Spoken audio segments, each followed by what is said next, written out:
मित्रों नमस्कार। मित्रों, हम और आप सब जानते हैं कि राजा जनक को विदेह कहा जाता था। एक बार एक गुरु ने अपने एक शिष्य को, ज्ञान तो हमारे पास रहता है, सिद्धांत रहते हैं, लेकिन हमको व्यवहार नहीं आता है, तो व्यावहारिक ज्ञान की शिक्षा लेने के लिए राजा जनक के पास भेजा और कहा कि जाओ ज्ञान सीख कर आओ। वो शिष्य उनके पास पहुंचा। जब वो दरबार में पहुंचा तो वहां दरबार सजा हुआ था, नृत्य चल रहा था, रास रंग का माहौल था।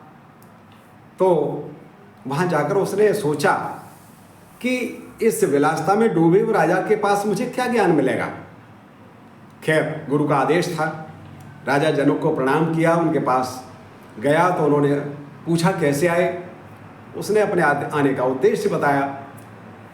तो राजा जनक ने कहा कि एक काम करो, आज राजमहल को घूम कर देख लो और ये शर्त लगा दी कि ये दीपक लेके जाओ, और ये ध्यान रहे कि ये जो दीपक जल रहा है ये अगर बुझ गया तो राजभवन में भटक जाओगे आप, भूल भुलैयों में फंस जाओगे आप। तो उन्होंने कहा ठीक है। वो दीपक को लेकर चला तो राजमहल में घूमता रहा, लेकिन उसका ध्यान दीपक पर रहा कि ये कहीं बुझ न जाए, और बुझ गया तो मैं भूल भुलैयों में भटक जाऊंगा। तो इसलिए वो दीपक को बुझने नहीं दिया उसने। उसके बाद रात हो गई। रात को सोने के लिए उसकी बड़ी अच्छे शैयाओं पलंग पर व्यवस्था की गई।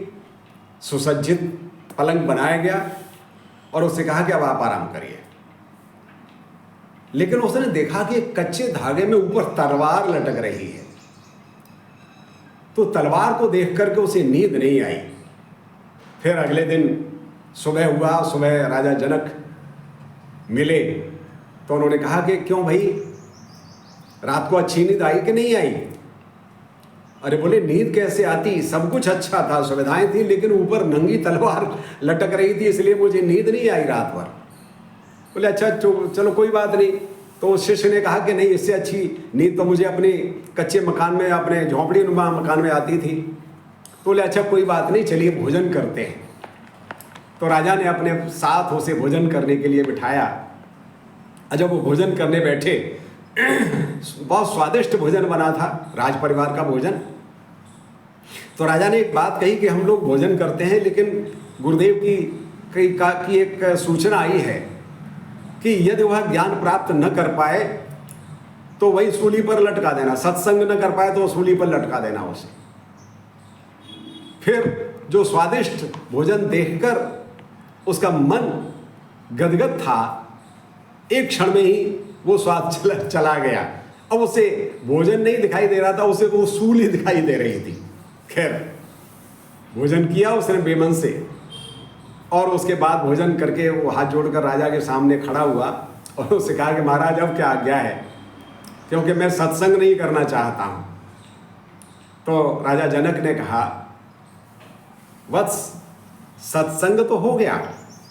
बोले कैसे।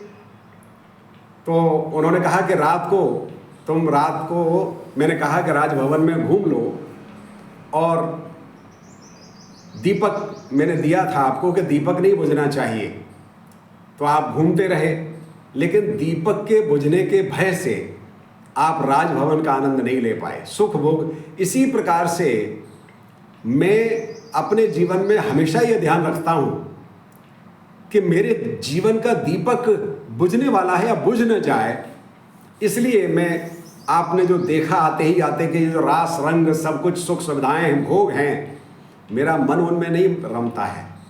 मैं अपने जीवन दीपक की तरफ ध्यान रखता हूँ कि ये बुझ सकता है, इसलिए मैं दृष्टा बनकर उसको देखता हूँ, मैं उनमें लिप्त नहीं होता हूँ।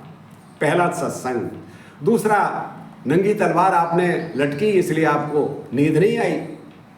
इसी तरह मुझे हर पल अपनी मृत्यु का ध्यान रहता है, इसलिए मैं घोड़े बेचकर नहीं सोता हूँ, चैन की नींद नहीं सोता हूँ।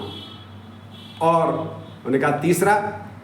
बोले तीसरी बात ये कि तुम्हें भोजन का स्वाद नहीं आया, क्योंकि ये कह दिया गया था कि सूली पर लटका दिए जाओगे सत्संग, यानी तुम्हें जीवन का वो तात्विक संदेश अगर समझ में नहीं आया तो सूली पर लटका दिया जाएगा।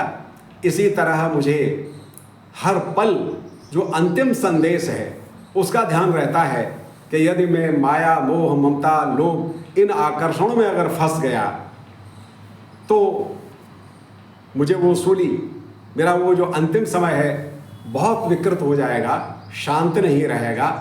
इसलिए मैं महल में तो रहता हूँ, लेकिन महल के सारे सुख सुविधाएं जितने भी हैं, विलासी साधन हैं, वे मेरे भीतर नहीं रहते हैं। इसी तरह मैं संसार में तो रहता हूँ, लेकिन संसार मेरे भीतर नहीं रहता है।